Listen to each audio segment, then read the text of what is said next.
Salut les amis, j'espère que vous allez bien. On se retrouve aujourd'hui pour une nouvelle vidéo présentation et aujourd'hui on va s'intéresser à la Ford Crown Victoria Interceptor.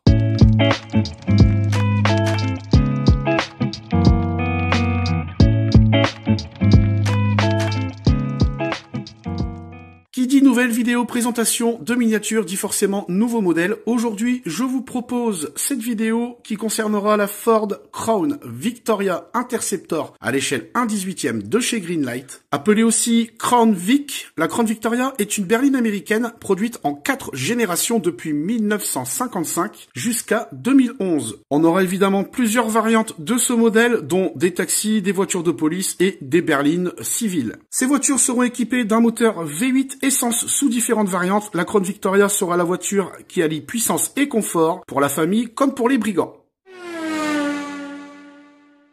Allez, on passe aux détails. Alors, je précise que la voiture est toute noire, c'est normal. Elle a été repeinte, c'est une voiture qui m'a été offerte démontée. Donc, je me suis amusé à la remettre en état, à la remonter. Elle avait été repeinte avant que je la restaure. Hein. Donc, à la base, c'est une voiture qui est noire et blanche, hein, une version police traditionnelle. Là, on a ici un modèle plutôt, on va dire, FBI, un petit délire comme ça, tu vois. Mais voilà. Alors, je précise aussi que c'est une version qui s'allume et qui fait le bruit de la sirène, ce qui est plutôt cool pour une voiture en 1.18.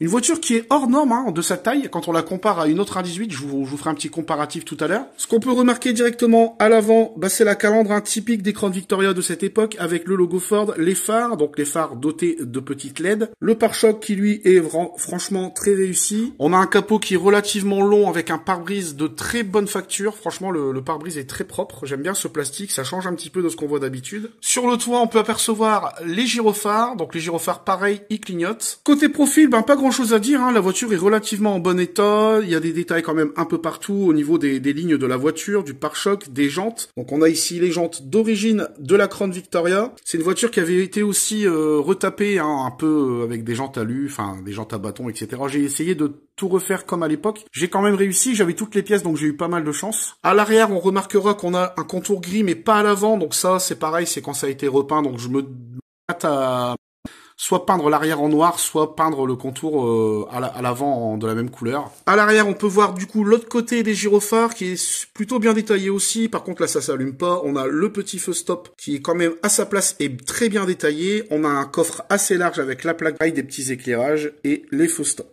Une fois le capot ouvert, on a accès au compartiment moteur. Là encore une fois, c'est plutôt bien détaillé. On peut entreapercevoir les câbles qui servent à alimenter les phares à l'avant. C'est plutôt correct. J'aurais quand même aimé un peu de variante de couleur pour donner un petit effet, mais après voilà, c'est une voiture que je laisse exposée fermée, donc ça ne me gêne pas du tout. L'avantage aussi de ce modèle, c'est que les 4 portières s'ouvrent et ça, c'est pas commun. Hein. On n'en voit pas souvent des voitures avec les 4 portières. Hein. En général, on a que les 2 portières avant. Là, pour le coup, c'est bien. On a toutes les portières qui s'ouvrent. On a un intérieur assez bien détaillé, encore une fois, hein, on a accès au compteur. Bon là on a le petit reflet, mais normalement vous voyez bien les petits compteurs avec les aiguillages. On a des sièges qui sont de bonne qualité aussi, qui sont bien épais.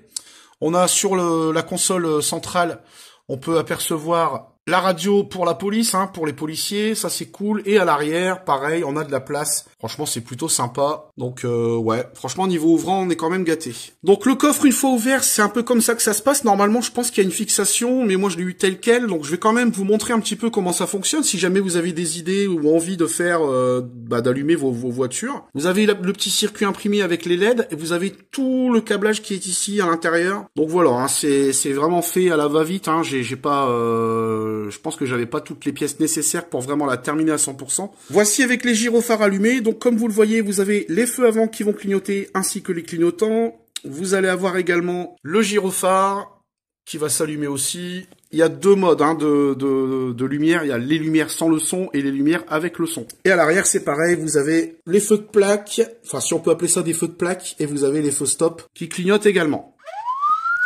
Alors voilà ce que ça donne avec le son.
Alors du coup, voilà, je vous montre un petit peu la différence entre une berline américaine de chez Greenlight et une voiture quand même assez imposante, mais de chez Solido. Vous allez voir que déjà, niveau hauteur, il y a une petite différence. Qu'au niveau de la largeur, c'est pareil, c'est assez différent, hein, c'est quand même flagrant. Et au niveau de la taille, évidemment, hein, là, il n'y a pas photo.